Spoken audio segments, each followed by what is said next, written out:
Bom dia a todos. Estamos aqui nesse primeiro live da SNO, num momento de muita preocupação para o nosso país, uma grave crise de saúde pública. Estamos aqui fazendo a união, que é só através da união do nosso país, do nosso povo, da nossa população, da classe médica e oftalmológica, a qual eu represento o Norte e Nordeste, é que nós vamos transpassar esse grave momento do país. E o tema principal de hoje, desse web meeting, dessa live, que está sendo transmitida via Facebook, é justamente o isolamento social, né? A importância de cada um ficar nas suas casas. E isso a gente vai demonstrar por meio do Dr. Luca Gualdi, que é um oftalmologista que está em isolamento social já há mais de 15, 20 dias em Roma. Então, ele vai explicar como é que está funcionando, como é que é o dia a dia, a importância de fazer esse isolamento o quanto antes. E a doutora Melissa, que é uma médica infectologista de Feira de Santana, que está na comissão municipal à frente das decisões do enfrentamento do coronavírus, dessa pandemia. E queria agradecer aos presidentes das sociedades Norte e Nordeste de Oftalmologia.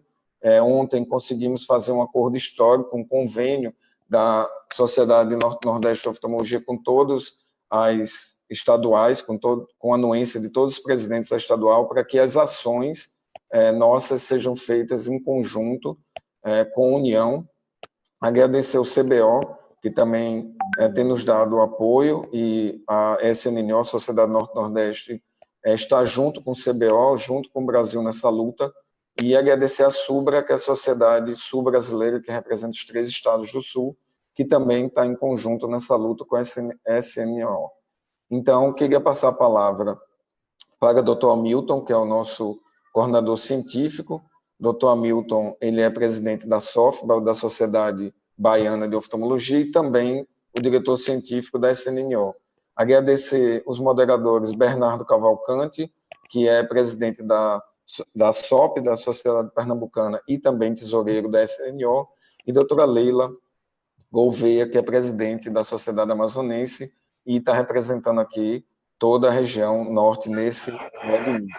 Agradecer a presença de Lucas e Melissa, e, mais uma vez, pedir desculpa a todos, porque é um momento de enfrentamento, inclusive para o Facebook também, porque existe um trânsito muito grande de informações, e também o Facebook, através dos softwares e algoritmos, eles filtram para identificar se essa palestra é uma palestra ética, séria, ou mais uma fake news. Então, algumas vezes o link foi derrubado por conta desse problema, excesso de transmissão, excesso de informações, e também o robô estava identificando se era um conteúdo, vamos dizer assim, sério.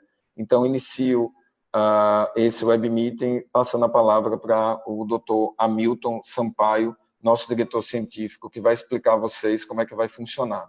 Agradeço a vocês a paciência e, com certeza, fique até o final, porque vai ser um web meeting muito importante, com esse testemunho, tanto do Dr. Luca como da doutora Melissa. Obrigado.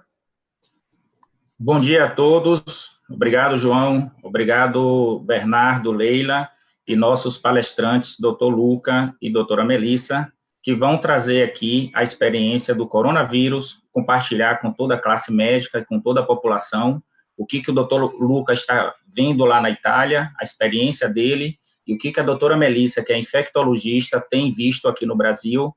Ao final da palestra deles, teremos um bate-papo, teremos uma discussão, fiquem até o final. Este é um momento de união, é um momento que toda a classe tem que estar unida para combater esta perigosa doença. Todos juntos contra a Covid-19. Por favor, doutora Melissa, vamos começar com a sua palestra. Bom dia, sempre bom falar sobre o coronavírus, esse vírus que parou o mundo, né, e que está impactando aí na vida de toda a população, dos profissionais de saúde de uma maneira muito intensa, não só pelo impacto da doença, como também pelo medo, né, de adquirir e de transmitir essa infecção para os familiares e para os próprios pacientes. Então, nesse momento, no Brasil, nós temos mais de 1.000 casos confirmados, 1.128 casos, sendo o Sudeste o principal estado, com 642 casos, e o Nordeste com 168 casos. E 18 óbitos já confirmados aí no país até esse momento pelo coronavírus. Então, o coronavírus, o nome do vírus mesmo é chamado CORSAV-2, e a doença COVID-19. E qual é a maior questão dela? Desde que ela começou a chegar em Wuhan, na China, ela primeiro teve a transmissão lá dentro do mercado e depois essa transmissão se intensificou muito e aí se teve a certeza da transmissão de pessoa a pessoa. Esse é o grande problema do coronavírus. A sua taxa de transmissão, a velocidade com que ele se espalha. E é nisso que a gente pode agir de uma maneira mais intensa. Então, a transmissão pode acontecer de pessoa a pessoa, principalmente através de gotículas respiratórias, de parte da fala, né, dos fômites, e também pelo contato das superfícies contaminadas com olho, boca e nariz, com as mucosas. Tá? Tem também um relato de presença do vírus nas fezes, mas essa não seria uma via importante. Teve também já isolamento do vírus na conjuntiva também, né? Em um paciente que teve a conjuntivite. Então, nossa maior preocupação nesse momento é, como profissional de saúde, o que a gente pode fazer para quebrar esse ciclo de transmissão. O que é estimado é que cada pessoa que pega o coronavírus transmita para cerca de 2 ou outras 3 pessoas. Mas tem uma grande questão que agora nos preocupa muito. É estimado, por um artigo recente que saiu, que até 80% das pessoas que são assintomáticas podem transmitir esse vírus. Então, na verdade, o que é que esse artigo recente inferiu?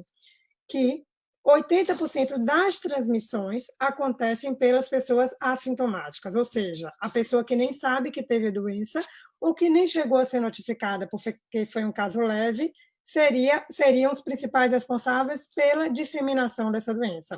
Esse é um grande problema, né? Porque a gente não teria como testar todos esses assintomáticos para poder isolá-los, né?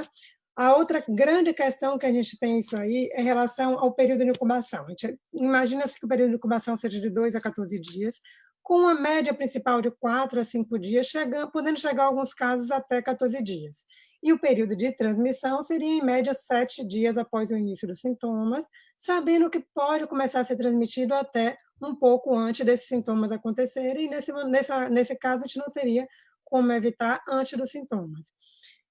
Outra coisa que preocupa, aqui nós já isolamos, já teve um resultado positivo de PCR no 14º dia. Então, a paciente na qual isolamos por ser um caso positivo de coronavírus, no 14º dia repetimos o PCR e o PCR continuou positivo. Isso nos dá uma preocupação. A ideia dos virologistas é que esse PCR seja por conta de partículas virais não infectantes e que não contribuiriam com a transmissão, mas isso nos deixa um pouco inquieta, né, diante desse momento atual. Então, estamos tentando fazer o isolamento viral dessa paciente para ver se realmente é um vírus que não é infectante. Então, acho que ainda tem muita coisa aí em evolução sobre esse vírus que a gente precisa ainda descobrir. Né? Todos nós estamos susceptíveis a ter o coronavírus, porque é uma doença nova e que ninguém tem imunidade em relação a isso. E outra coisa, qual o espectro da gravidade do coronavírus?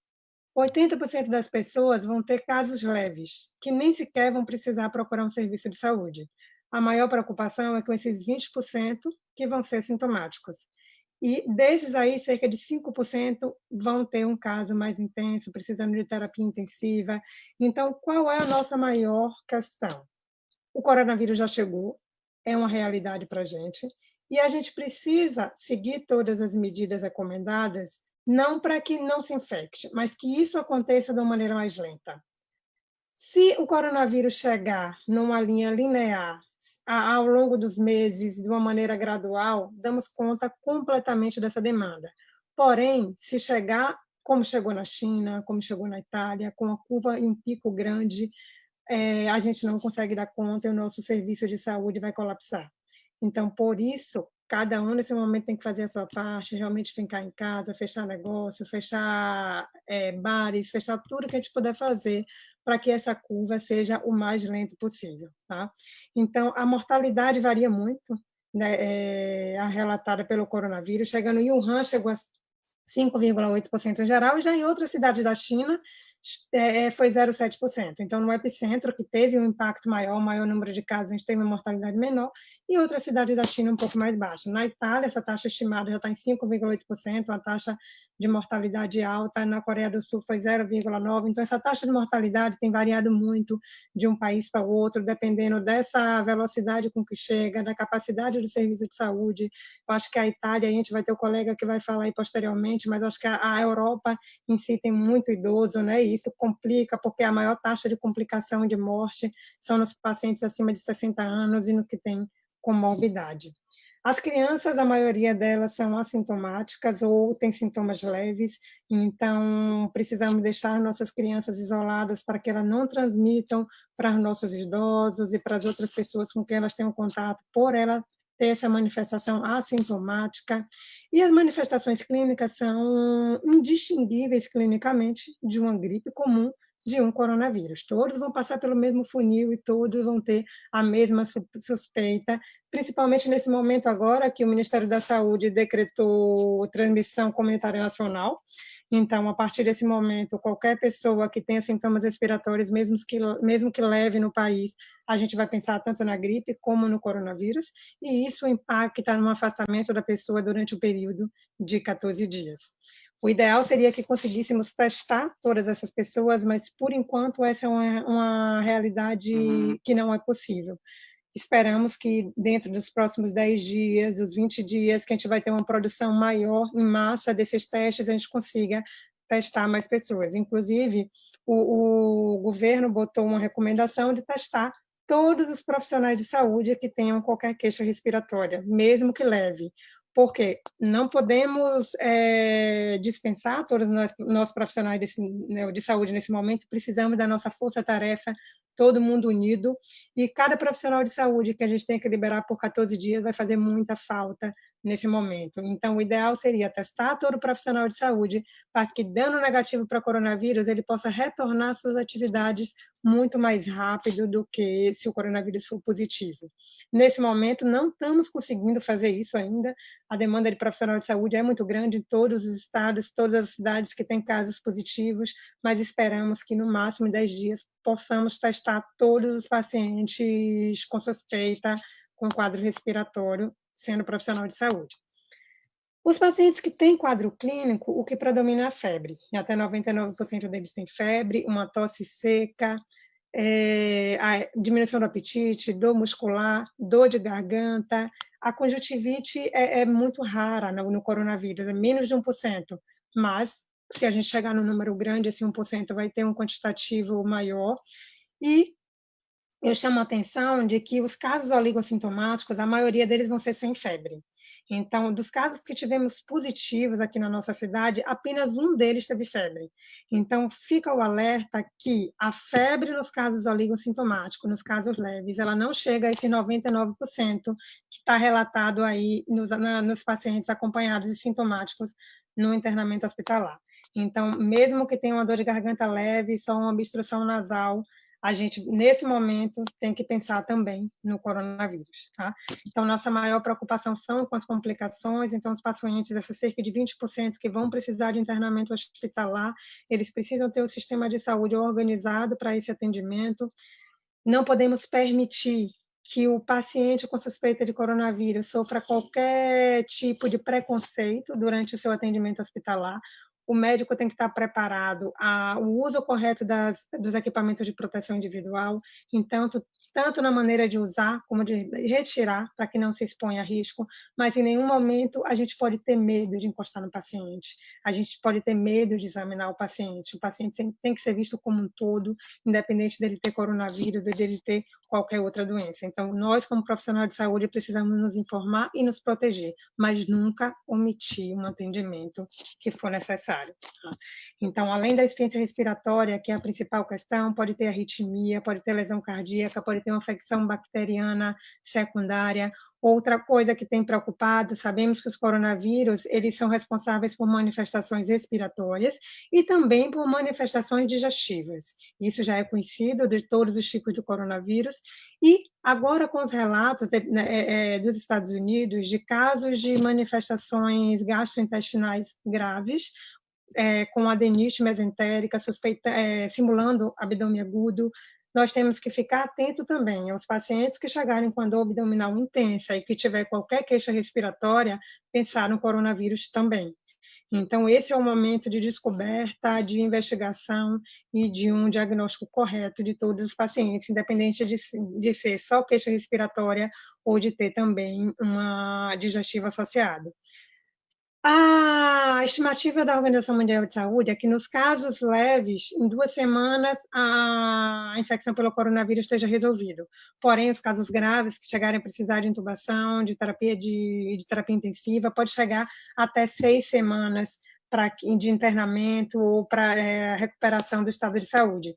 Então, nossa questão a gente precisa dar um andamento rápido a isso, reduzir o número de casos, para que quando novos casos estejam chegando, os nossos pacientes da UTI já estejam saindo e consigamos dar um atendimento adequado a todos. Acho que todos os estados e municípios estão se adequando, fazendo seus planos de contingências, adquirindo respirador, aumentando a sua equipe de saúde e a oferta de leitos também, para poder estar preparada para um possível aumento de casos aí em abril.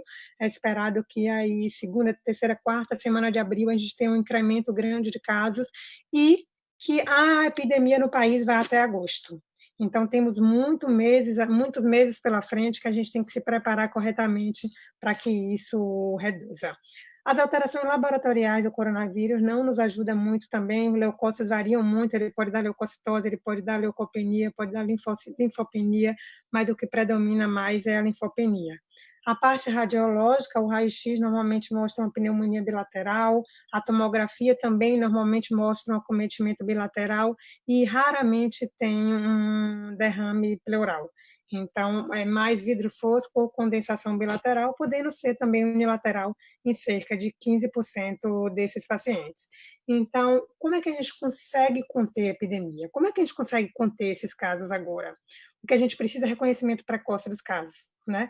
Então, quanto mais cedo a gente reconhecer o paciente sintomático, o paciente com suspeita de coronavírus e fizer o isolamento dele, para menos pessoas isso vai ser transmitida. Isso seria muito mais fácil se a gente conseguisse testar em massa todas as pessoas com suspeitas e fazer um isolamento mais direcionado.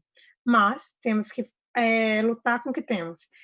Então, nesse momento, todo paciente com queixa respiratória precisa ser isolado. E aí me perguntam, e as pessoas que chegaram de viagem internacional, ou que teve contato com um caso confirmado, e que está assintomático, essa precisa ser testada? Não.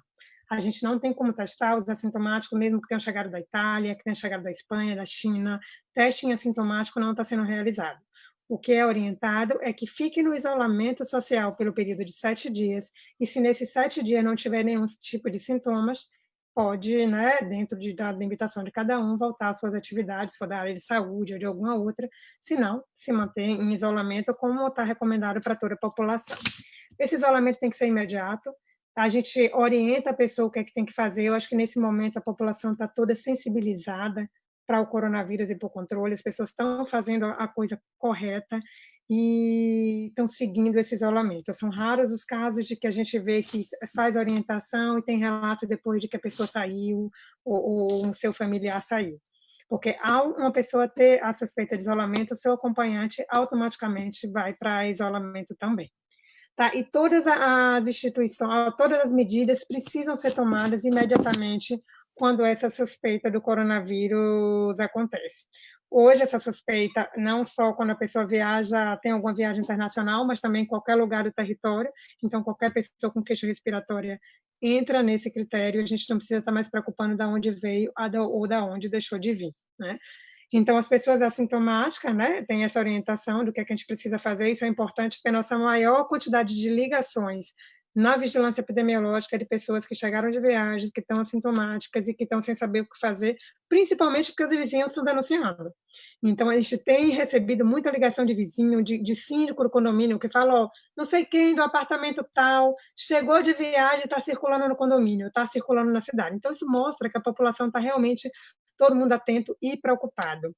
Né? Então, as pessoas sintomáticas, o ideal é que a gente teste todas elas com alta suspeição ou com gravidade. Então, nesse momento, vai ser testar todas as pessoas sintomáticas que tiveram necessidade de internamento hospitalar ou que tiveram caso grave e os profissionais de saúde que tiveram queixa. Então, esse vai ser o público-alvo do Ministério da Saúde nesse momento. As pessoas que vieram do exterior e que têm uma suspeita clínica, que tem uma clínica forte, também vai ser tentado fazer o exame nesses pacientes, porém só se sintomáticos, se assintomáticos não. Outra grande questão é, quando é que eu tenho um risco de pegar coronavírus? Quando eu tenho um contato com uma pessoa positiva. Para isso, precisa de um contato próximo. Então, não é passar no corredor na qual tem uma pessoa positiva para o coronavírus que me deixa sobre o risco maior de ter coronavírus. Para isso, tem que ter um contato direto, aperto de mão, um abraço, tem que ter um contato a menos de 2 metros, com duração maior do que 15 minutos, para ser considerado de risco. Então, a gente precisa ter uma noção do que é um contato próximo, porque tem chegado muito relato de suspeita por ter tido contato com o caso confirmado. E aí, para vocês terem noção, antes já chegou a ter relato de que uma criança que teve suspeita de coronavírus porque o filho, ou porque ela tinha tomado banho na piscina do condomínio de um caso positivo. Então, isso é o que o pânico gera. O pânico gera um medo exagerado e muitas vezes a gente acaba perdendo a razão. E isso eu não falo só a população em geral, não. Eu tenho visto muitos profissionais de saúde também perdendo a razão em relação ao coronavírus, disseminando fake news. Então, nesse momento, a gente só pode disseminar a informação que a gente tiver certeza que é real e que vai beneficiar em alguma coisa na comunicação. Porque muitas dessas mensagens passadas têm um único, exclusivo objetivo de gerar pânico, sem nenhum benefício para a pessoa que está recebendo aquele vídeo. Outra questão importante em relação ao manejo, como manejar esses pacientes. Principal, antes de tudo, se você tem queixas leves, só obstrução nasal, uma febrezinha baixa, uma tosse que não está te incomodando, não procure o serviço de saúde, porque o serviço de saúde precisa ser procurado pelas pessoas que têm realmente necessidade de uma avaliação médica, as pessoas que têm uma falta de ar, que têm uma febre com duração maior do que 3 dias, que têm uma tosse constante, com mudança da alteração da cor dessa secreção. Então, a secreção que era hialina, que era transparente, ficou amarelada, ficou esverdeada. Se todo mundo correr para a emergência, vai fazer com que os que não estejam contaminados acabem se contaminando e que as pessoas que realmente precisarem de atendimento, não só pelo coronavírus, como pelo infarto, por um derrame, fiquem sem um atendimento adequado. Então, eu acho que a gente tem que ficar atento a isso. Quem tiver com queixa leve, fique em casa, faça o seu auto-isolamento.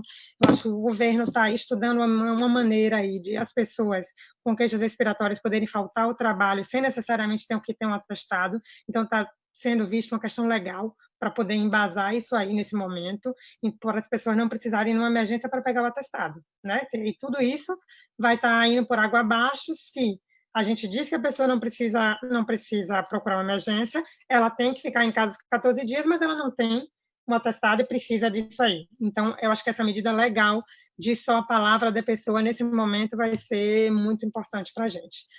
Uma outra questão é em relação à hidroxicloroquina. Muito se falou da hidroxicloroquina, essa medicação que já é utilizada muito na reumatologia. Vocês, oftalmologistas, conhecem muito, né? Porque a gente sempre que vai fazer uso da hidroxicloroquina pede uma avaliação oftalmológica, porque uma das principais contraindicações do uso da hidroxicloroquina é a retinopatia. 2 estudos saíram, um associado à azitromicina, o outro sem azitromicina, mostrando algum benefício da hidroxicloroquina, porém, a dose habitual que é utilizada na artrite reumatoide, no lúpus, é de 400 miligramas, algumas vezes pode chegar até 600. A dose para o coronavírus foi de 600 miligramas, 200 de 8 em 8 horas durante o período de 10 dias, associado ou não à azitromicina. A gente tem alguns empecilhos para isso aí. Primeiro, nosso comprimido é de 400 miligramas e não de 200. Para a gente fazer esses 200 de 8 em 8 aqui no Brasil, né? Não seria fácil, teria que mandar manipular ou a empresa fazer em outra formulação. Além disso, não temos evidência científica suficiente para embasar o uso da hidroxicloroquina para todo mundo com coronavírus.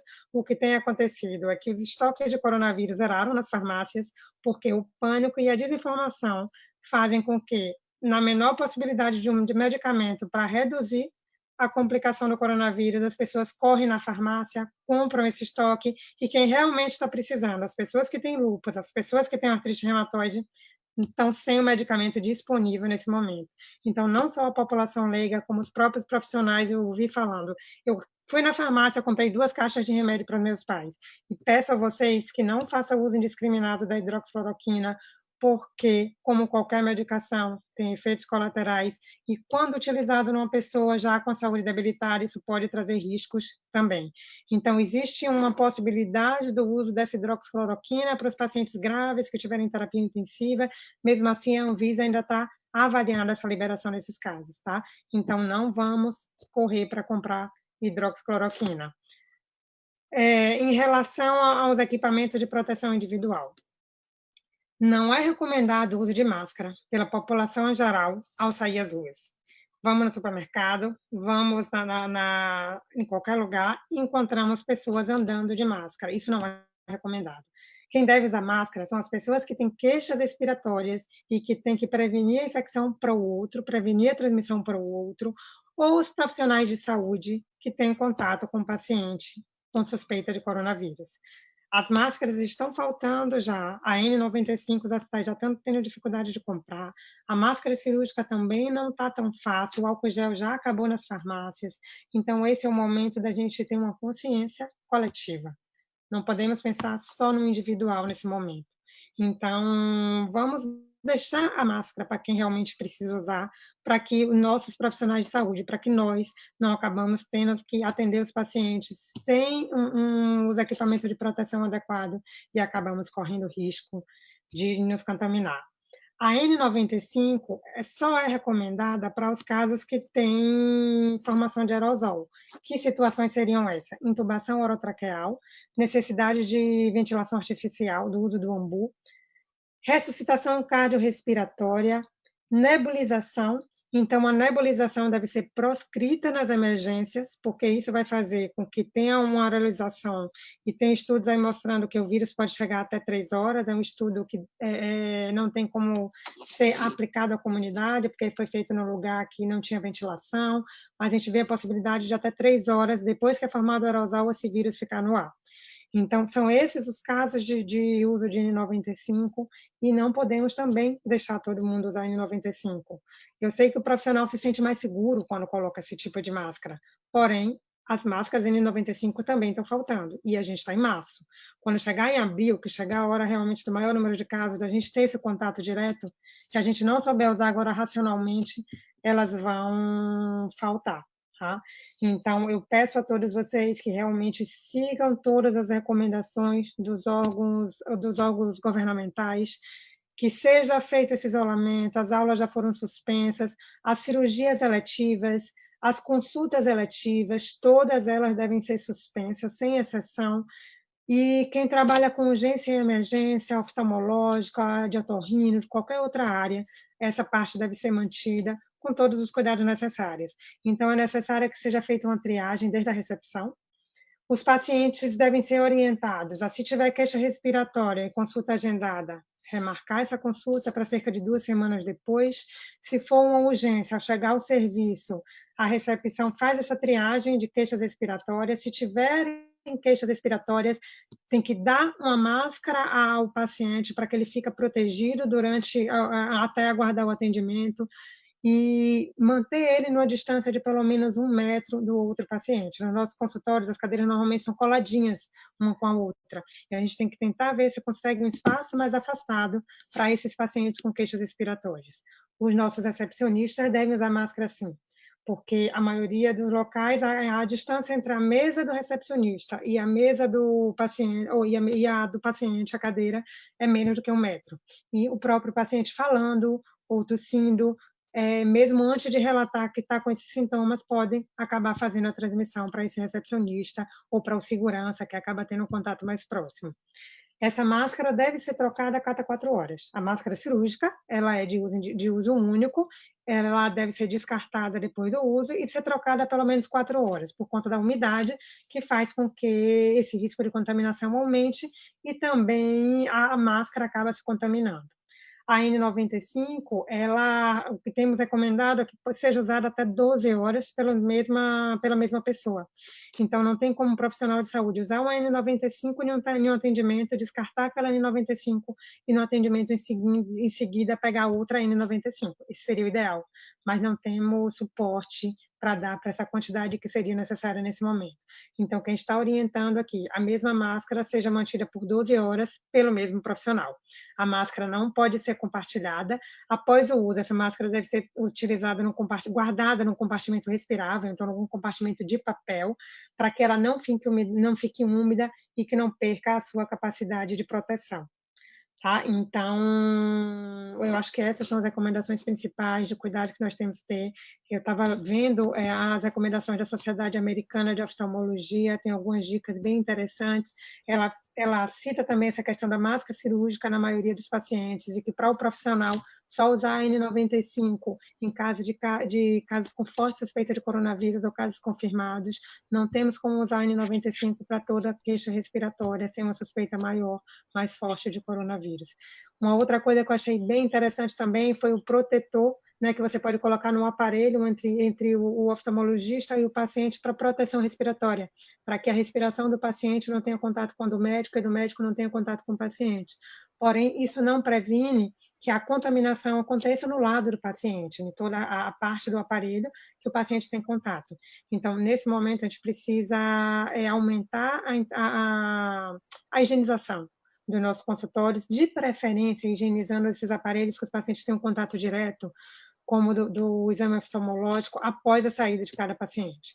A higienização para o coronavírus ela é simples, ele é inativado de uma maneira muito rápida, então o álcool a 70, o hipoclorito, todas essas substâncias que a gente usa para a higienização de superfície nas unidades hospitalares e clínicas, elas são suficientes para poder fazer uma higienização adequada desses aparelhos. Tá? Então, vamos todos juntos lutar com o que podemos, com as armas que temos e conseguiremos dar vencimento, conseguiremos dar conta dos casos de coronavírus, se todos fizerem a sua parte e as infecções acontecerem de uma maneira branda e progressiva no nosso país. Muito obrigado, Melissa. Excelente a sua palestra. Eu vejo aqui que já tem bastantes perguntas. Doutor Bernardo, doutora Leila vão entrar daqui a pouco para moderar estas perguntas. E eu queria fazer um comentário sobre a máscara, Melissa. Eu tenho visto pacientes, às vezes eles estão com máscara e eles ficam mexendo na máscara, muitas vezes até com a mão suja, fica passando a mão na máscara, ajeitando, que eles não têm costume de usar, fica toda hora mexendo e posicionando a máscara. Então, um alerta importante aí para a população, antes de colocar as máscaras, lavar bem as mãos, porque a máscara está muito perto do olho, do nariz e da boca, que são as portas de entrada do vírus, e ao retirar a máscara da mesma forma. Assim como nossos óculos têm que estar sempre limpos e não manipular com a mão suja, lembrando que portas de entrada estão aqui na região do rosto. Vamos lá, Bernardo e Leila, moderar. Só fazer um comentário, chegou a ser feito um estudo com os profissionais de saúde que estavam orientados e sabendo que não podia pegar no rosto enquanto estavam em atendimento, em uso da máscara, e chegou a ver que eles mesmo orientados chegavam a pegar no rosto ou na máscara cerca de 25 vezes. Então, imagina, profissionais de saúde, né? Profissionais de saúde. Então, isso é uma coisa que realmente acontece. Foi importante essa observação que você fez em relação ao óculos. O óculos foi relacionado à transmissão em alguns profissionais de saúde. Esse óculos precisa ser lavado com água e sabão, higienizado também, principalmente depois do atendimento. Lembrando que o primeiro médico que morreu lá na China era o médico oftalmologista, porque realmente a gente trabalha muito perto do paciente. Sim, exatamente. Melissa, parabéns aí pela tua apresentação, realmente muito esclarecedora, num momento onde o que mais permeia é dúvidas entre nós médicos e a própria população. E aí eu queria te fazer algumas perguntas que chegaram aqui pelo Facebook, temos, graças a Deus, todo mundo interagindo bastante, agradecer a participação de todo mundo que está aí. e vamos filtrar, porque algumas das perguntas já foram respondidas aqui pela tua própria apresentação. Então, André Guimarães perguntou sobre a questão da hidroxicloroquina, acho que você já falou muito bem sobre esse uso cauteloso e que não adianta sair comprando, porque vai acabar faltando para quem efetivamente precisa usar, aliás, já está faltando para quem precisa usar. E essa questão da máscara também. E aí tem uma questão da máscara sobre também essas máscaras caseiras que estão sendo ditas e estão sendo feitas aí. Qual é a possibilidade que a gente tem, na verdade, disso aí efetivamente ter uma função e ser eficaz no combate aí? Bom, essas máscaras caseiras, elas dificilmente vão ser muito eficazes. A máscara de tecido é completamente contraindicada, então não é. Tenho visto algumas pessoas andando na rua com máscara de tecido. Essa máscara não é para ser utilizada de maneira nenhuma, porque ela acaba juntando a umidade, aumentando o risco de contaminação. E as máscaras caseiras têm que ter muito cuidado com o material que é feito, né? Então tem que ter cuidado da maneira que ela é confeccionada e qual material que é confeccionada. Então o ideal é que não seja feita essas máscaras caseiras para uso para proteção. Muitas vezes nós temos uma falsa sensação de proteção quando estamos usando uma máscara e acabamos nos expondo mais. Então, inclusive para a gente tirar a própria máscara, como a Milton tinha relatado aí, a gente precisa passar um álcool gel nas nossas mãos antes de tirar a máscara. Então, a gente fez o atendimento ao paciente. Antes da gente botar a mão no rosto para tirar a máscara, a gente tem que higienizar a mão com álcool gel e depois tirar. Então, eu não recomendo que seja feita máscara em domicílio e máscara de tecido, sobre hipótese nenhuma. Bom dia, doutora Melissa, bom dia a todos. Parabéns aí pela iniciativa da Sociedade Norte-Nordeste, parabéns à doutora Melissa pela excelente, excepcional apresentação, adorei, todo mundo elogiando muito aqui no Facebook, na transmissão. Então, acho que essa parte da máscara já foi bastante falada, eu gostaria de perguntar à doutora Melissa, esclarecer um pouco sobre essa tal da curva de que acontece a contaminação.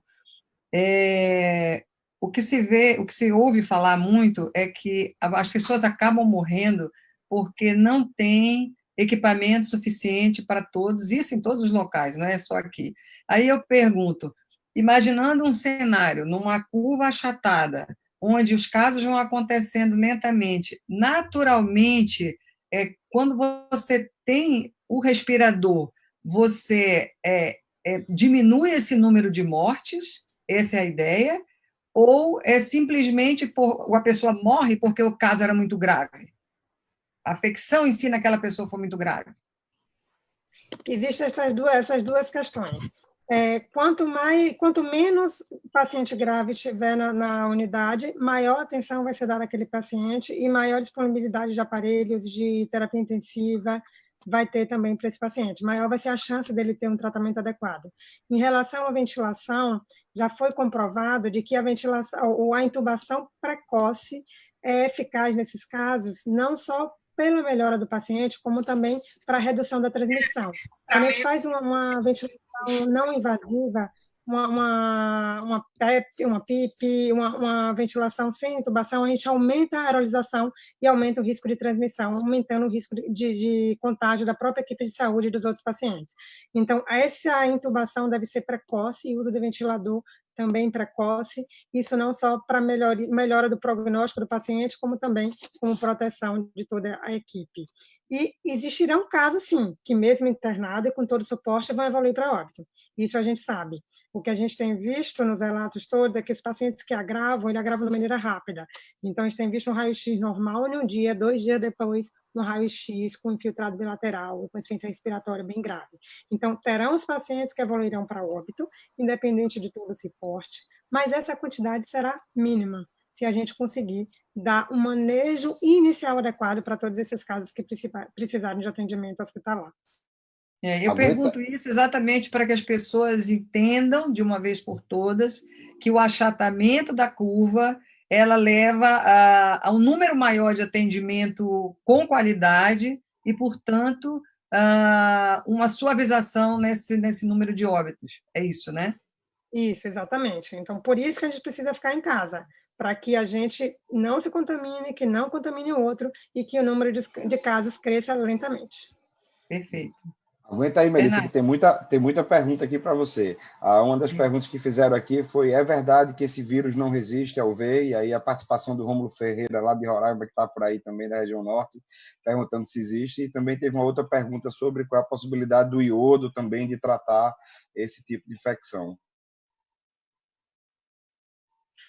Como foi a primeira pergunta que eu não escutei? Se o vírus não resiste, não resiste ao V. Tem sempre aquela questão de que nos trópicos, nos ambientes mais quentes, existe uma taxa menor de virulência, né, de reação. E aí, queria saber, isso realmente é verdade? Existe alguma coisa que ultravioleta é capaz de combater em relação ao vírus? Você está falando mais em relação à temperatura? Isso. Temperatura e radiação ultravioleta. Raios ultravioleta. Tá. O vírus, ele não gosta de calor, né? Isso é uma coisa clara, ele gosta mais de temperaturas frias, mas isso não quer dizer que ele não vá se desenvolver nos lugares mais frios, ou nos lugares mais quentes, ele vai se desenvolver também, ele vai ser transmitido, porém ele vai provavelmente ficar menos tempo no ambiente e a taxa de transmissão e de multiplicação desse vírus não vai ser tão rápida como nos lugares frios. Em relação à ultravioleta, eu não sei informar vocês ao certo, dar essa informação de se inativo ou não, mas eu acredito que sim, mas não tenho embasamento científico para responder em relação à inativação pela ultravioleta nesse momento.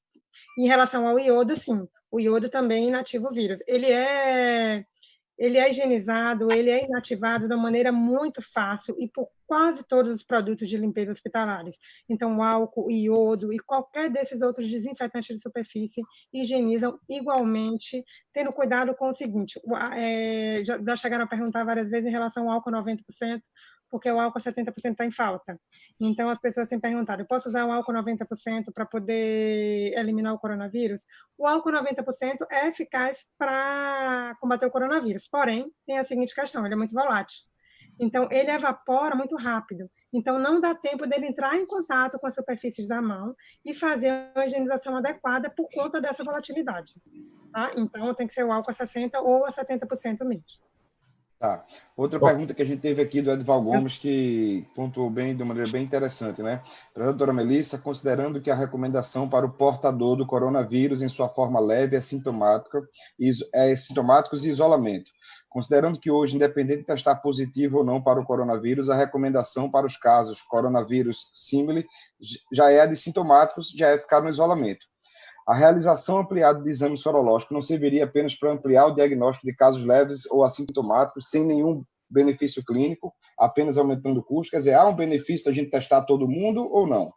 O ideal seria que a gente testasse todo mundo sintomático. Não há sentido nesse momento em testar os assintomáticos, porque principalmente a gente não daria conta e realmente aumentaria o custo sem nenhum benefício real. Esse paciente não vai ser testado ou não vai ser medicado. A gente não tem uma ideia exata da taxa de transmissão pelos assintomáticos, mas a gente sabe que ela pode acontecer, mas, sobre hipótese nenhuma, a testagem para assintomáticos ou para oligossintomáticos, nesse momento, está em pauta.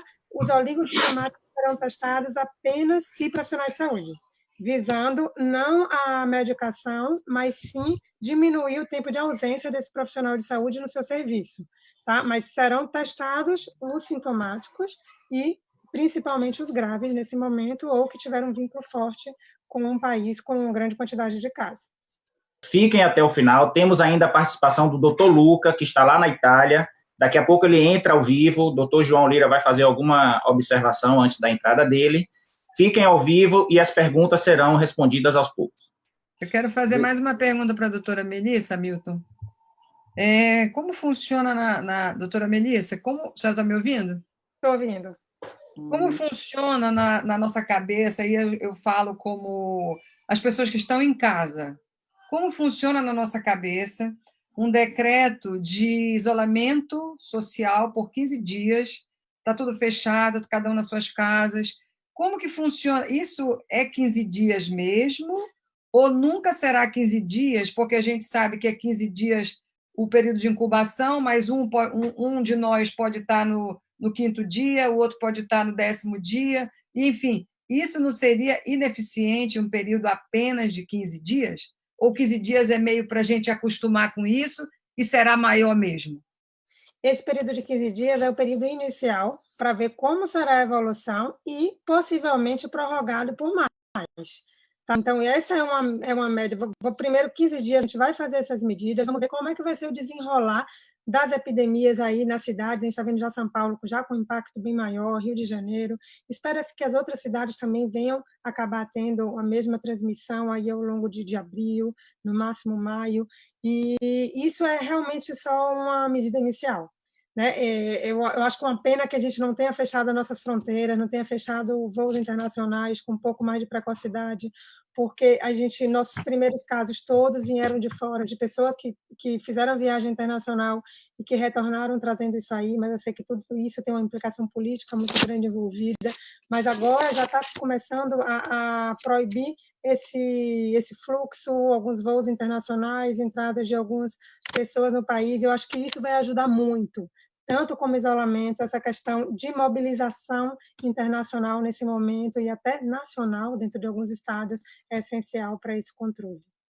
Eu tenho uma pergunta assim, bem específica aqui, do Dirley Lopes. Ele quer saber sobre a filha dele que está grávida, se tem algum cuidado especial para uma pessoa que está grávida em casa. Os cuidados de quem está grávida, quem não está grávida, de prevenção, tem que ser o mesmo. Né? A mesma coisa do idoso, também tem que ter os mesmos cuidados que a população em geral, mas claro que isso tem que ser muito mais intensificado em relação à rigorosidade de seguir o isolamento, mas que todos devem seguir. Então, as pessoas que têm comorbidade, qualquer doenças outras associadas, as pessoas com mais de 60 anos e as gestantes devem tentar se manter restritas em casa o maior tempo possível. A Federação de Enfermagem, inclusive, lançou uma nota solicitando que as enfermeiras e as técnicas de enfermagem gestantes fossem afastadas do seu serviço por um período de pelo menos 15 dias, né? Mas é aquela questão, como você mesmo perguntou, esses 15 dias vai durar até quando? Né? Cada dia isso é muito dinâmico, você vai mudar. Só uma coisa importante em relação à gestante é que ainda não foi comprovado essa questão de transmissão vertical. Acho que é bem importante para as gestantes ficarem tranquilas que se elas vierem apresentar algum sintoma, não existe até agora nenhuma comprovação de que efetivamente existe uma transmissão para o bebê, né? Então a gente tem acompanhado isso aqui bem de perto com um serviço grande de clínica médica que tem aqui, que é o IMIP em Pernambuco, e eles têm tido também seminários quase que diariamente sobre isso, e até agora não existe, então aparentemente não é um risco maior de uma gestante ter. Nós temos várias perguntas, vamos tentar responder todas elas mais para frente no próprio Facebook. E aí, João, pode tocar. Obrigado, Melissa, pela sua participação tão importante no dia de hoje. Se a doutora Melissa puder continuar com a gente, interagindo, Melissa, depende da sua disponibilidade, a gente vai, após a palestra do Luca, abrir para novas perguntas e nova discussão. Mas agora, o doutor João convida o doutor Luca. Então, queria primeiro agradecer a doutora Melissa. Nesses momentos, a informação deixa nós um pouco mais tranquilos, né? Porque nós todos estamos vivendo algo que nunca... a última pandemia dessa magnitude foi a gripe espanhola, que foi em 1931. Então, provavelmente, nossos avós, bisavós passaram por isso. Mas nossa geração é a primeira vez que está sendo impactada nessa magnitude. Então, a doutora Melissa está cumprindo um propósito maior, que é através da informação de qualidade, de embasamento, nos tranquilizar um pouco perante a isso, porque quanto mais nós estivermos informados e bem informados, tanto nós vamos conseguir controlar essa pandemia, como também dentro do nosso círculo familiar, que já está tão restrito, nós vamos conseguir conviver melhor, porque a paz em casa hoje também é determinante, né? A saúde mental também é muito importante. E eu queria fazer só uma pergunta, que até ontem a gente fez uma live já para fazer a ponte entre a Melissa e o Luca, e o Luca falou que algumas pessoas tinham sido contaminadas na hora de ir comprar alimentos, que é uma coisa que o isolamento social você não consegue fazer, você tem que ir, pelo menos, comprar alimentos nos supermercados. Então, eu queria que a doutora Melissa explicasse um pouquinho os cuidados que a gente tem que ter, tanto dentro do supermercado, como também quando você pedia o delivery ou pedia os mantimentos via motoboy, né? Quais são os cuidados? Por exemplo, vem um saco de feijão. Aí, esse saco de feijão, não sei se alguém pegou já contaminado, se a gente passa algum hipoclorito, alguma coisa, entendeu? Então, como é que seria essa... vamos dizer assim, eu já estou em isolamento social, mas eu tenho que fazer uma interação de me alimentar. Então, daí vem uma pergunta bem prática. Quais são os cuidados se eu for comprar e quais são os cuidados se eu receber o alimento? E aí a gente passa para o Luca. Tá, em relação aos supermercados, procurar no supermercado a menor quantidade de pessoas possíveis. Então, se vai ter que ir no supermercado, vai só uma pessoa da casa no supermercado, de maneira nenhuma levar crianças acompanhando para poder fazer as compras. E tanto as compras, por exemplo, você vai dar o seu cartão de crédito para poder pagar a conta, a pessoa vai pagar no seu cartão de crédito. A mesma coisa com delivery em casa, você vai fazer esse pagamento, você vai receber o alimento. E qual é a orientação? Após pegar em superfícies que outras pessoas pegaram, você vai higienizar suas mãos com água e sabão, ou você vai passar o álcool gel. Porque mesmo que esteja contaminada aquela superfície, se você se higienizar, o vírus vai ser eliminado e você não tem como se contaminar.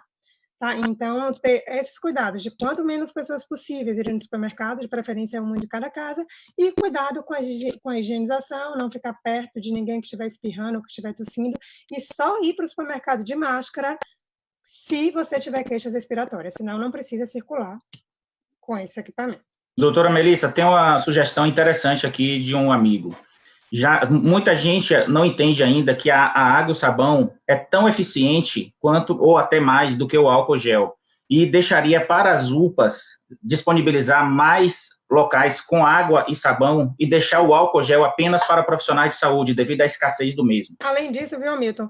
O sabão, o ideal é que seja sabão líquido. Então, nesse momento, não é recomendado sabão em barra, porque pode ter contaminação, e toalha, sobre hipótese nenhuma, toalha de pano. O ideal é que, mesmo nas nossas casas, a gente deixe aqueles papéis toalha para poder enxugar a mão, para não ficar. Né? Você lava a boca, toalhas individualizadas, né? De toalhas individualizadas ou descartáveis. A última pergunta é da internet, que a gente fica aqui no WhatsApp e fica recebendo, é aquele negócio, se faltar álcool, você pega o álcool do posto, que é 100%, você coloca 250 ml, 200 ml, vira 70%. Quais são os riscos e benefícios dessa atitude? Outra preocupação grande tem sido essa. Solicitamos que ninguém manipule álcool absoluto, que ninguém manipule álcool nas suas próprias residências, porque o risco de ter uma explosão, de ter algum acidente doméstico com esses álcools é muito alto, você não tem uma garantia da eficácia de como você está fazendo esse produto, então é um incremento de risco sem um benefício real. Então, não é para ninguém manipular álcool sobre hipótese nenhuma. Ótimo, doutora Melissa, muito obrigado. Foi muito esclarecedor, excelente sua participação e nós vamos convidar outras vezes, tá? Muito obrigado.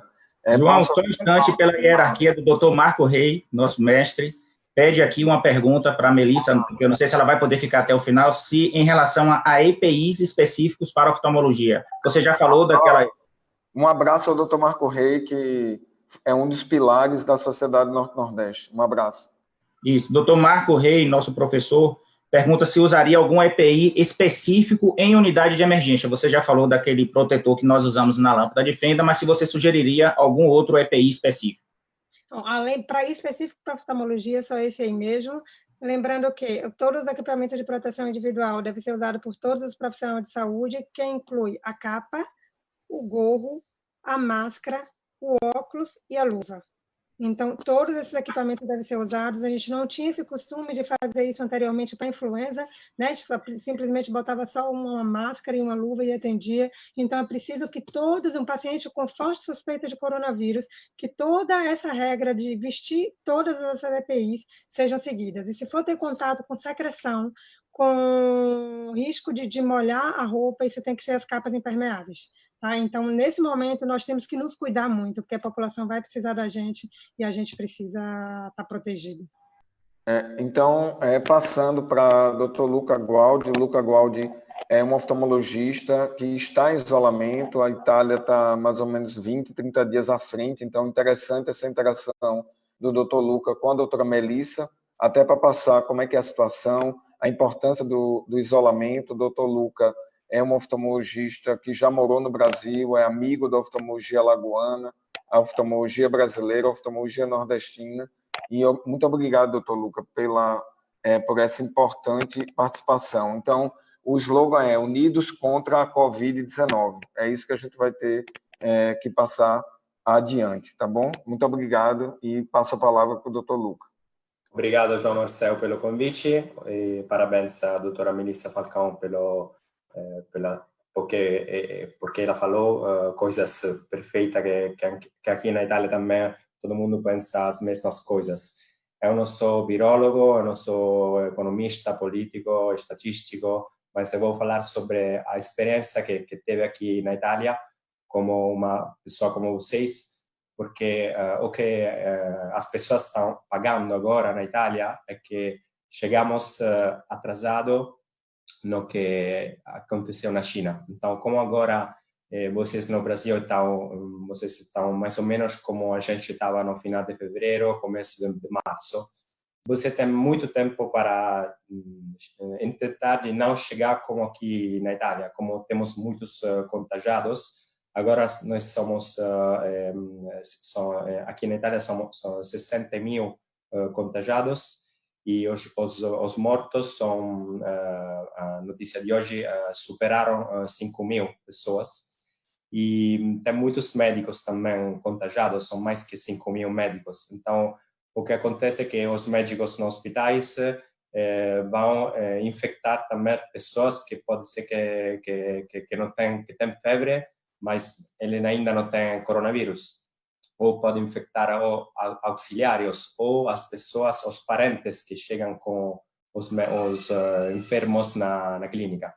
Então, essa divulgação, infelizmente, chegou só nos primeiros de março. Então, as pessoas continuavam a se infectar até 10, 15 dias atrás. Então, o isolamento começou atrasado. Ou seja, antes começaram a fechar as escolas, mas só depois de 10 dias que o ministro falou que todo mundo tinha que ficar em casa.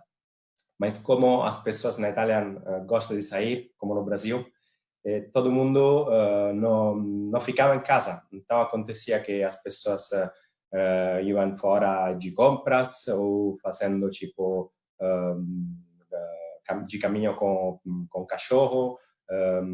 Não respeitavam muito as coisas que falou o ministro.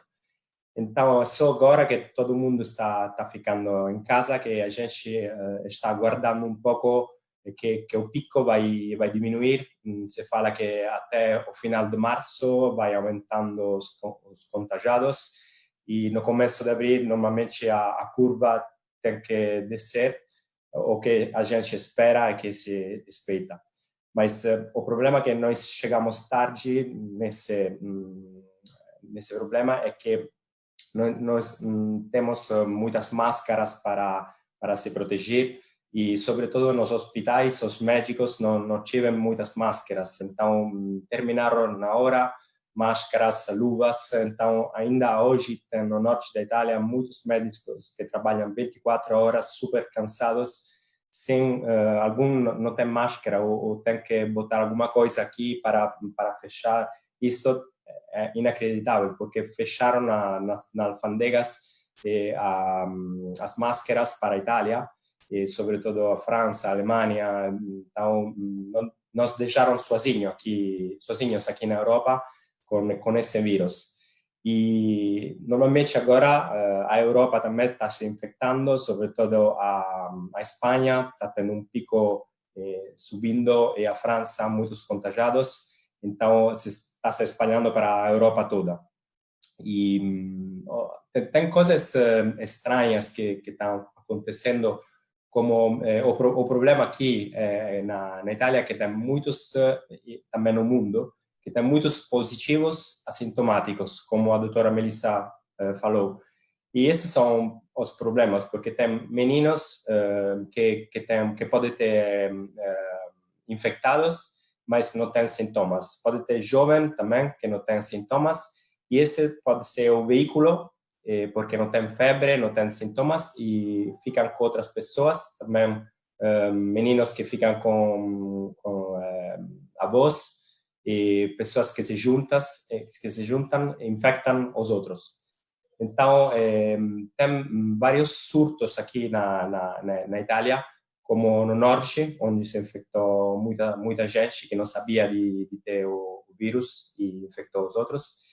E também no centro da Itália tem um surto que é na cidade de Fondi, que está no centro, está perto de Roma, mais ou menos 100 quilômetros de Roma, que é a minha cidade, onde teve um carnaval muito famoso, aqui, carnaval de Fondi, no centro da Itália, que todo mundo se infectou porque teve uma pessoa que teve o vírus e infectou todo mundo. Agora, eu estava pensando que no Brasil vocês têm muita sorte, porque como a epidemia começou agora aqui na Itália, se começava 15 dias, 20 dias antes no Brasil, durante o carnaval, já todo o Brasil estava infectado. Então, essa é sorte para vocês, mas é muito importante que eu passe para vocês a mensagem que agora não tem terapia certa contra o vírus. Tem hidroxicloroquina, azitromicina, todos os antivirais, como a doutora Melissa falou, mas não tem uma cura certa que pode combater na hora o vírus. Então, a única cura, o único remédio agora é ficar em casa. Sempre ficar em casa, porque o nosso erro na Itália foi que a gente saiu,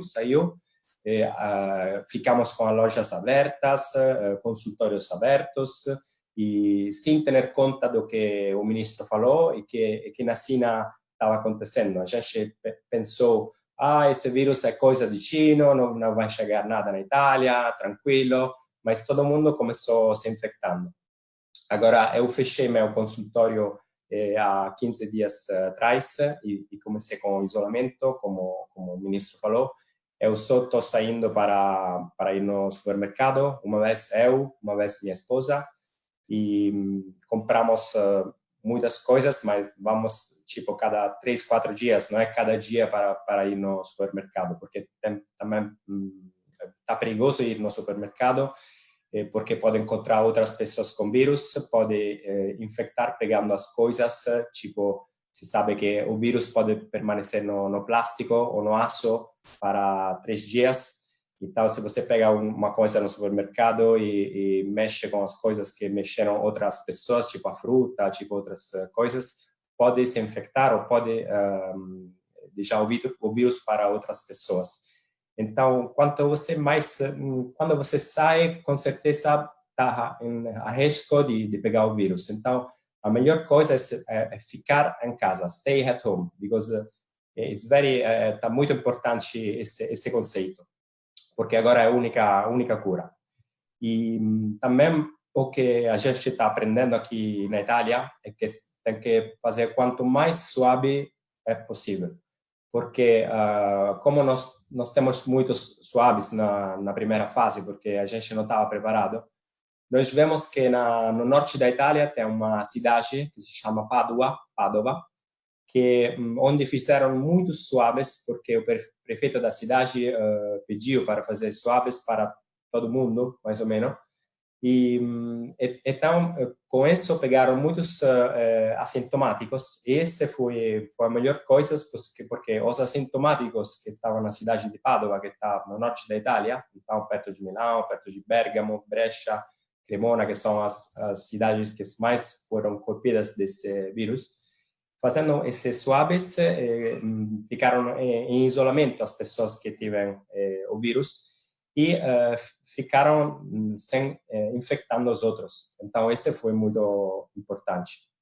Também teve um outro surto de freiras que foram infectadas, agora estão no isolamento, porque se infectaram entre elas, então estavam no isolamento. E no sul da Itália, no começo não estava infectado, só o norte que foi infectado. Tive uma polêmica, um problema, porque tem muitas pessoas que moram no sul da Itália, que trabalham e estudam no norte da Itália, por exemplo, em Milão, que não conseguiam ficar mais em casa, estavam com medo de ficar em casa para todas essas restrições, e ficaram pegando o trem para ir da sua família no sul da Itália. Então, esse está infectando agora, porque é só depois de 15 dias que vai se manifestar mais, está infectando mais o sul da Itália agora. Então, esse vai ser um problema para o sul, porque o sul da Itália tem menos dinheiro do norte, então as estruturas, os hospitais, têm menos materiais, menos máscaras, menos oxigênio para terapia intensiva. tem más que 3.000 personas en terapia intensiva en Italia, es mucho para nuestra población. Y no sul tem menos de esas cosas, entonces va a ser un problema de aquí a pocos días va a subir a población del sur que está infectada por causa de ese problema de los migradores do norte no sul de Italia. E a temperatura è una cosa che può proteggere un poco il sul, perché está studiato che a miglior temperatura para o virus está entre 5 e 11 graus, e por isso que esperança para o Brasil, a América Latina, lugares mais quentes, que vai se divulgar menos esse vírus, ou quanto menos pode ter mais dificuldade de contagiar, mas com certeza vai ter também a alta temperatura. E no sul da Itália tem temperatura mais baixa, mais alta que no norte, é o contrário que no Brasil, que no norte tem mais calor e no sul tem mais frio. No sul da Itália tem mais calor, então pode divulgar menos essa coisa. Também a umidade foi estudado que é entre 45% e 80% de umidade, tem mais expressão e possibilidade que o vírus aumente seu contágio. Então, todas essas coisas que estamos vendo aqui na Itália são coisas que se falam pelo trabalhos científicos, estatísticos, mas nada está certo como a terapia. A única coisa certa que a gente está aprendendo é que os portadores assintomáticos são os piores, porque, como falei, meninos ou pessoas jovens que aparentemente estão bem, como a gente, pode ter encontrado o vírus no passado e pode contagiar as pessoas. Agora, na minha clínica, eu fiz o seguinte: eu fechei a clínica, mas estamos em contato telefônico ou com e-mail com todos os pacientes, porque muitos pacientes têm que ser atendidos e muitos pacientes têm problemas nos olhos, sobretudo pode ter urgências. Então, nós estamos garantindo as urgências tipo graves, como descolamento da retina, glaucoma agudo, traumas. Essas são consideradas mais urgências que têm que ver os pacientes. E eu, uma vez por semana, mais ou menos, vou no consultório e atendo esses pacientes. Mas eu vou atender de uma maneira completamente diferente. Nós pedimos termoscan, fizemos o termoscan na entrada, o termoscan que chegou da cidade de Wuhan, e cada pessoa está presa a temperatura quando eles chegam. Mas antes de chegar na clínica, o paciente vem contactado pela secretária, que fala se eles foram contagiados ou em contato com pessoas do norte da Itália, ou tive em alguns últimos dias sintomas tipo tosse, febre, dispneia, problemas intestinais, coisas que podem deixar pensar que podem ter portadores assintomáticos ou sintomáticos do vírus, para fazer um screening para separar as pessoas que podem ter o vírus ou não. Normalmente pode chegar pessoas com vírus que ainda são assintomáticas na clínica, então tem uma pessoa que cuida nas mãos deles na hora que entra, ele bota hidróxido de ozono ou hipoclorito de sódio nas mãos e deixa ele limpar as mãos. E a secretária botou uma pessoa a cada 45 minutos para consulta, para não deixar encontrar eles. Então, não tem no quarto de espera, não tem encontro entre pessoas, porque pode se contagiar. O lugar está completamente com as ventanas abertas para arear o lugar. E as consultas são quanto mais rápidas, ou seja, a gente não mede a visão, tipo troca de óculos, coisas assim, toda procrastinada pelo futuro, fala só que agora, nesse momento, vamos a resolver a urgência. E estamos desinfectando todo entre uma consulta e outra. A secretária também fala para o paciente, se chegar na clínica, chegar sozinho, respeitar o horário do atendimento, sem chegar tipo meia hora antes ou meia hora depois para não encontrar com outros pacientes. E as pessoas que acompanham as pessoas tipo de carro têm que aguardar para baixo, não têm que subir no quarto de espera para não encontrar outras pessoas. Outras coisas que fizemos, eu comprei óculos para mim e para a minha equipe, para transparente, não graduados, para não deixar o possível contato com o vírus. E também botamos uma tipo ventana transparente na lâmpada de fenda que pode fazer um filtro entre a respiração do paciente e a nossa. Também temos como um cascudo que protege durante outros exames. E as secretárias também têm um filtro transparente na secretaria para não deixar a mesma coisa, a respiração, entrar em contato com a respiração da outra pessoa. E tem várias outras pequenas coisas que eu fiz que agora pode ser que não estou lembrando, mas mais ou menos isso. Então, eu não estou atendendo, mas só pelas urgências. Por exemplo, a próxima vez que eu vou no consultório vai ser no dia 31. E se tem uma urgência, tipo descolamento de retina ou coisas que não posso ver, não podem aguardar até 31, eu envio para pronto-socorro oftalmo. E todos os pacientes com conjuntivites ou sintomas de conjuntivites, que podem ter também coronavírus, porque a conjuntivite pode ser sintomas prodrômicos do coronavírus, eu envio para pronto-socorro, porque eles são também mais atrasados que a gente, eles podem fazer suave, eles podem enviar mais fácil com a ambulância no lugar onde pode ter terapia intensiva ou outras coisas.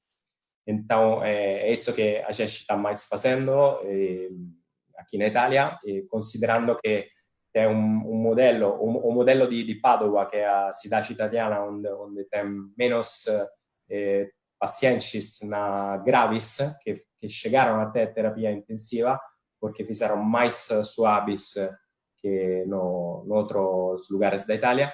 É o mesmo modelo que atua a Coreia. Então, como a Coreia teve contagiados, mas não teve casos graves, a explicação pode ser essa também, que fizeram muitos suaves. Então, meu conselho que posso fazer para vocês brasileiros, com certeza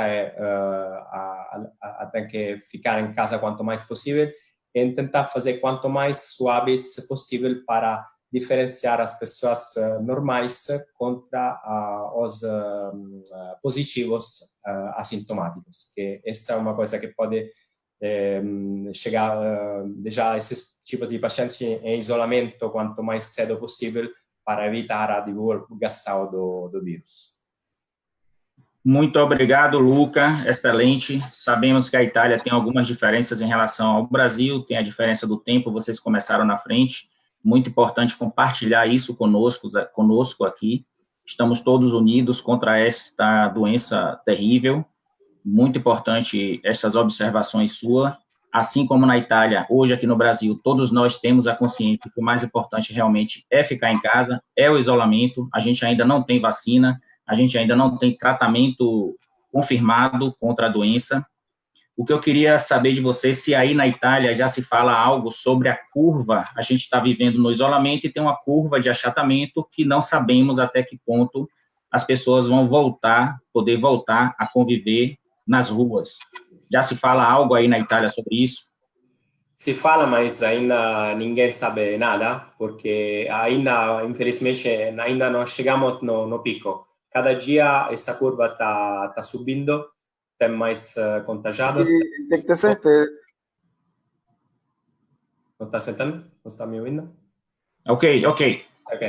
E, tem muitos contagiados dia por dia, tem mais contagiados que então a curva está subindo, infelizmente.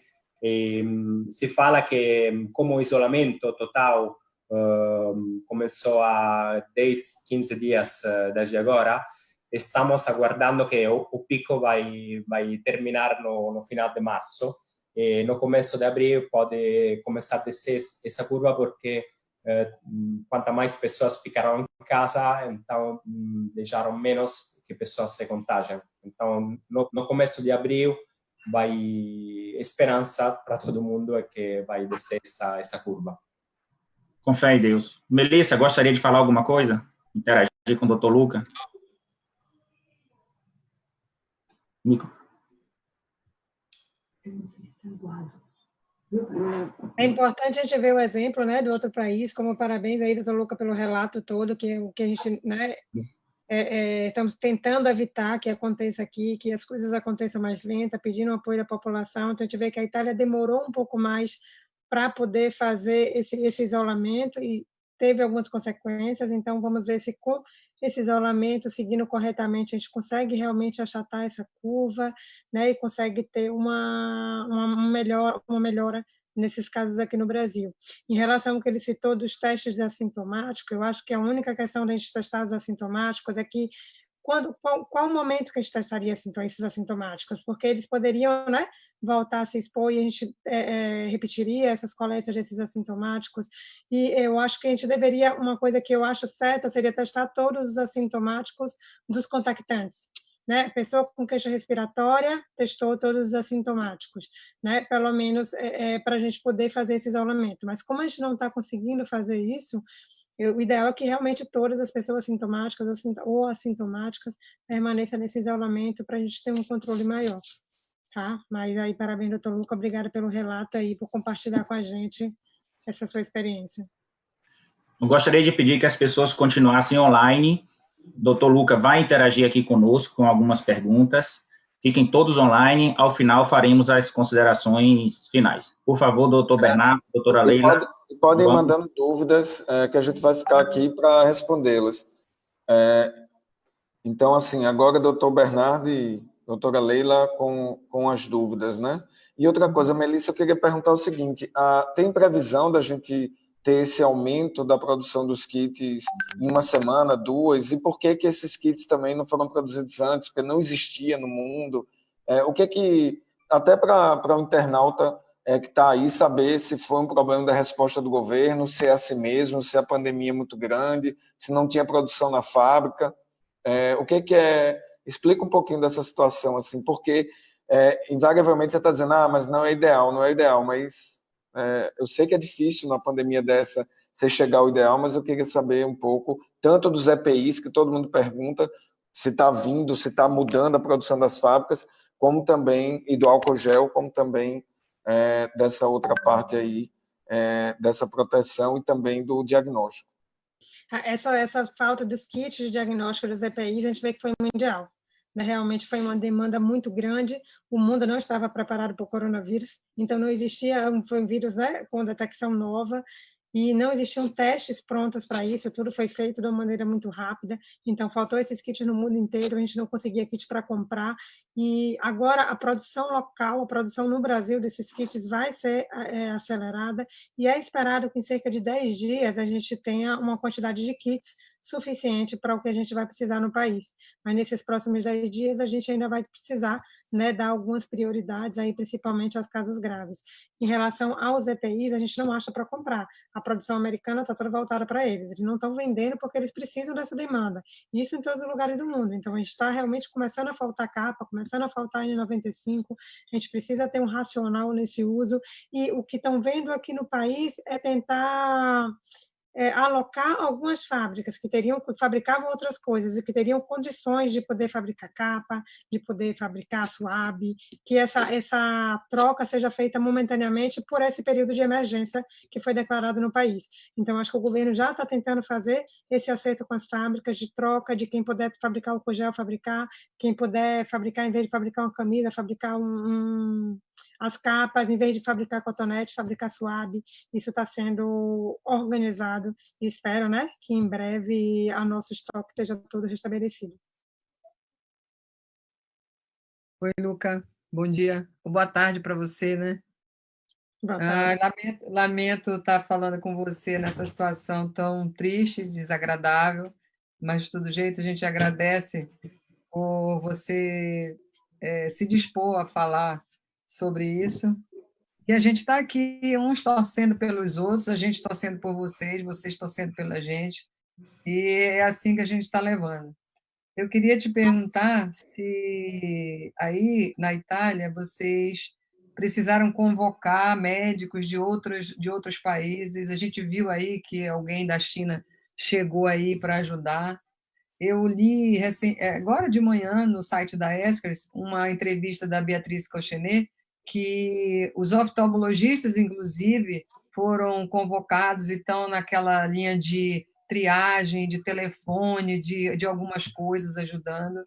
E vocês têm essa experiência aí? Teve algum tipo de treinamento especial para isso, já que a gente não lida com isso há muito tempo? Como é que está essa situação da parte médica em si? O problema é que as pessoas que têm mais cuidado são as pessoas que ficam na terapia intensiva. E não tem vagas, não é só um problema de médicos, mas é de vagas também, de oxigênio, de máscara de oxigênio. Então, é o material que está faltando agora nesse momento. Também precisa de médicos, de auxiliares, porque muitos médicos e auxiliares estão sendo contagiados. Então, teve pessoas, chegaram tipo 12 médicos da China para treinar os médicos dos hospitais de Milão, de Roma, de Bergamo, para conduzir melhor a terapia no coronavírus. E estão chegando agora, hoje, chegavam 52 médicos cubanos para ajudar a gente. E tem 300 médicos também que conseguiram fazer uma pergunta para ajudar os médicos, então chegaram de todos os lugares da Itália para ajudar. E o problema é que não todos os médicos, tipo, por exemplo, os oftalmos, não têm muita experiência na terapia intensiva, então nesse momento tem que chegar bem preparado lá, então tem que chegar médicos preparados para gestir a situação. E como não tem muitos médicos agora, muito espaço, esse está sendo o maior problema aqui na Itália.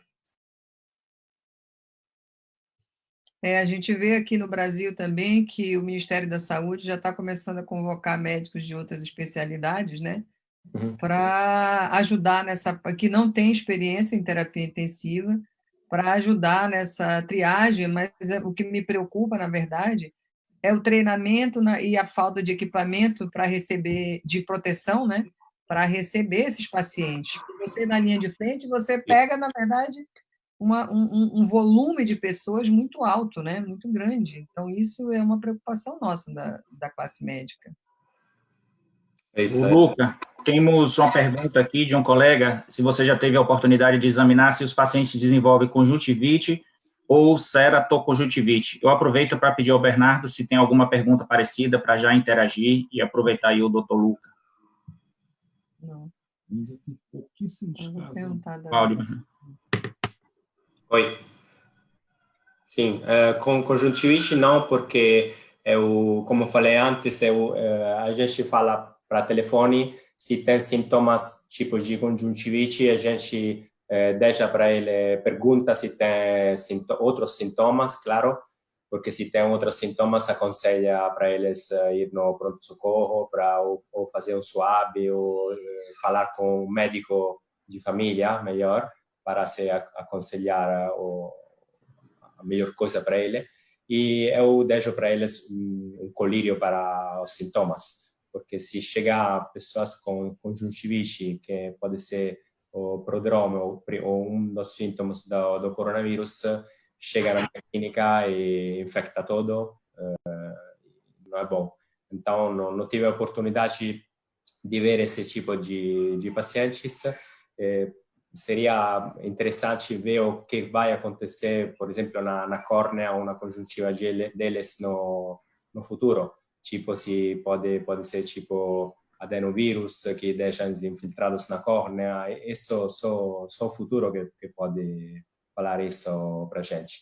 Mas normalmente tem que se comportar como o vírus da SARS. Então, não deveria deixar essas coisas. Então, Tem uma... a terapia para esse tipo de conjuntivite normalmente pode ser ipoclorito de sódio, ozono, ou uma cobertura com antibiótico e esteroide. Esteroide que via oral não está muito aconselhado porque pode aumentar a carga viral. Então, só na primeira parte. Ok, aqui no Brasil tivemos uma recente modificação do Conselho Federal de Medicina, onde permite o médico conversar com o paciente à distância, que não era liberado. Depois você vai comentar como que funciona aí na Itália, mas aqui no Brasil era proibido prescrever por telefone, por uma medida de excepcionalidade devido ao momento que vivemos e para permitir que o paciente fique isolado e evitando esse tipo de deslocamento, o Conselho Federal de Medicina publicou uma norma em caráter excepcional, enquanto durar a epidemia aqui no Brasil, que o médico possa conversar com o paciente à distância e prescrever à distância. Como que funciona aí na Itália? Isso já era permitido? Modificou alguma coisa? Não, na Itália não tive essa lei. Está tudo normal. Se você faz isso normalmente para e-mail ou pelo telefone, se o paciente não pode chegar na clínica. Claro que todas, mais ou menos, a mais alta percentagem de conjuntivite ou ceratite com terapia de associação antibiótico-esteroidea, normalmente dentro de uma semana vai passar. Mas pode ter conjuntivites diferentes, tipo que o antibiótico que você não dá não é aquele certo, ou pode ser tipo a cantameba, por exemplo. Então, se tiver a cantameba, não pode melhorar com colírios convencionais. E estamos falando aqui na Itália agora a importância da higienização das pessoas que levam lente de contato, porque a lente de contato pode transmitir o vírus mais fácil, porque pode ficar dentro da lente de contato, então é importante usar a lente de contato diárias e melhor usar óculos, claro, porque tem uma proteção para respiração maior que a lente de contato, e por causa a lente de contato, no momento que você bota a lente de contato, tem que ter as mãos completamente limpas, porque se você tem o vírus na mão, bota através da conjuntiva e pode pegar o vírus em você.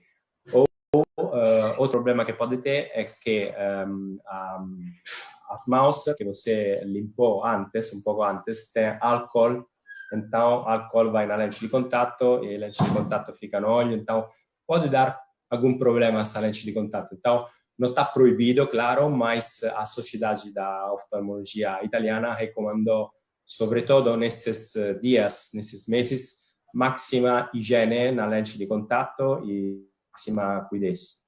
Qual que é a explicação para um contágio tão baixo na Índia, uma população enorme, uma proximidade tão grande lá da China? E o que eles fizeram de tão diferente para que tenha um contágio tão baixo? Tiveram outro lugar também, além da Índia, que tem uma incidência muito baixa, e que não tem uma explicação real para isso, mas acho que a gente tem que se focar nesses lugares que tiveram essa queda baixa para tentar seguir, né, esses exemplos e tentar ver o que é que eles fizeram de diferente. Teve alguns lugares aí, como o próprio Luca falou, que é a questão do testagem de assintomático, né, que esse isolamento precoce poderia ajudar, mas na Índia em si, eu não sei te dizer o que foi que aconteceu, mas acho que a gente tem que pegar todos esses exemplos no mundo de que tiveram resultados positivos e tentar seguir por essa linha aí, tentar fazer diferente. Vamos tentar, vamos descobrir, então. Agradecer mais uma vez a doutora Melissa e o doutor Luca, porque está sendo muito esclarecedor, tanto aqui para o Brasil, como também essa visão do que pode acontecer 20 e 30 dias depois, se nós não insistirmos no isolamento social. Isso é uma responsabilidade comunitária de cada um. Queria agradecer mais uma vez às sociedades estaduais do Norte e Nordeste que estão aqui nos prestigiando, os presidentes das estaduais de todo o Norte e Nordeste, da SUBRA também, e também do CBO, de toda a comunidade oftalmológica. Queria agradecer a Soblec, que disponibilizou o Facebook dela também. A gente está sendo transmitido pela SNNO e pela SOBLEC, Sociedade Brasileira de Córnea e Lente de Contato. Explicar a ausência da doutora Tânia, ela teve um problema de saúde, desejamos melhoras para a doutora Tânia Schaffer, que é uma guerreira, uma grande líder na oftalmologia brasileira. E queria agradecer também a nossa diretoria e também os ex-presidentes Davi Lucena e Jorge Rocha, que ajudaram a construir, todos os outros ex-presidentes que foram pilares, onde nós estamos edificando ainda mais, colocando um tijolo ainda mais na nossa sociedade Norte-Nordeste. Agradecer a nossa diretoria, que está incansável e sozinho ninguém faz nada.